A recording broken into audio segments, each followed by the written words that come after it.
Welcome to dot news. నేను Priyanka.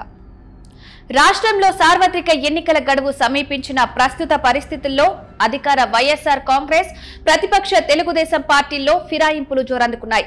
Ticket దక్కని సీనియర్లు వలసబాట పట్టారు. సిట్టింగ్ ఎంపీలు, ఎమ్మెల్యేలు సైతం పార్టీలను వీడడానికి వెనుకాడట్లేదు. ఈ రెండు పార్టీల నుంచి ఇప్పటికే పెద్ద సంఖ్యలో వలసలు చోటు చేసుకున్న విషయం తెలిసిందే.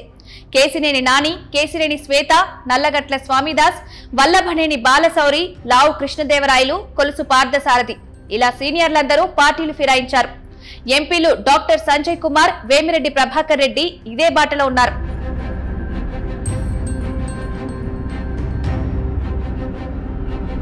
మొత్తానికి తాజాగా టీడీపీలో మరో బిగ్ వికెట్ పడింది. టీడీపీ సీనియర్ నేత, మాజీ మంత్రి గొల్లపల్లి సూర్యారావు పార్టీకి గుడ్ బై చెప్పేశారు. వైసీపీ కండువాను కప్పుకున్నారు. డాక్టర్ అంబేద్కర్ కోనసీమ జిల్లా రాజోలు గొల్లపల్లి సూర్యారావు సొంత నియోజకవర్గం. గొల్లపల్లి 2024లో తొలిసారి గెలిచి అసెంబ్లీలో అడుగుపెట్టారు. 2014లో తెలుగుదేశం పార్టీ అభ్యర్థిగా ఇక్కడి నుంచి విజయం సాధించారు. వైఎస్ఆర్సీపీ అభ్యర్థి బొంతు రాజేశ్వరరావును ఓడించారు. 2019లో కూడా టీడీపీ అభ్యర్థిగా పోటీ చేశారు. కానీ జనసేన అభ్యర్థి రాపాక వరప్రసాద్ చేతిలో మట్టికరిచారు. వచ్చే ఎన్నికల్లో రాజోలు టికెట్ గొల్లపల్లికి దక్కేలా లేదు.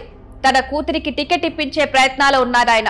అది కూడా సాధ్యపడకపోవచ్చంటూ టీడీపీ నుంచి స్పష్టమైన ఆదేశాలు అందిన నేపథ్యంలో పార్టీని వీడాలని నిర్ణయించుకున్నారు. తన ఇంటి ముందు ఉన్న తెలుగుదేశం పార్టీ ఫ్లెక్సీలు, బ్యానర్లను తొలగించారు.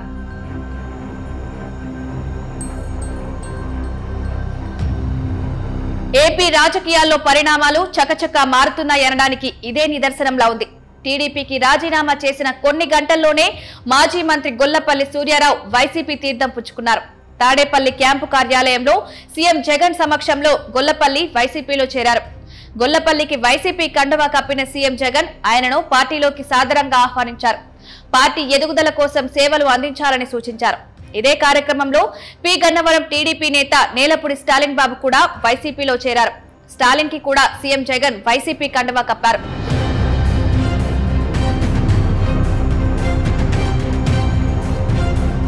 రాజోలు టికెట్ ఆశించి భంగపడిన మాజీ మంత్రి, సీనియర్ నేత గొల్లపల్లి సూర్యారావు టీడీపీకి షాక్ ఇచ్చి వైసీపీ గూటికి చేరారు.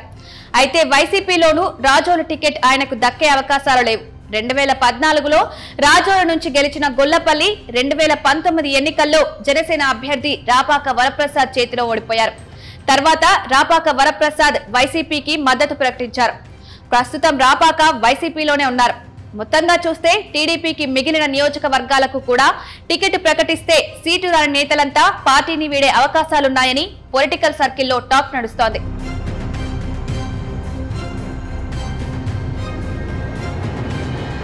Please subscribe Dot News.